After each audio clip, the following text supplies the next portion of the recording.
Vecinos de la urbanización Rico en el Sexto Anillo están molestos porque en una esquina dejaron material de construcción perjudicando el paso de los peatones.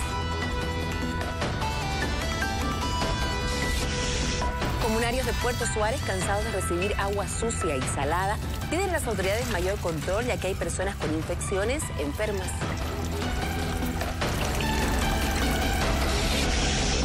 Imprudencia total de un taxi haciendo mudanza. Choferes piden sanción para los malos conductores para evitar accidentes. Esto sucedió en la avenida Virgen de Cotoca.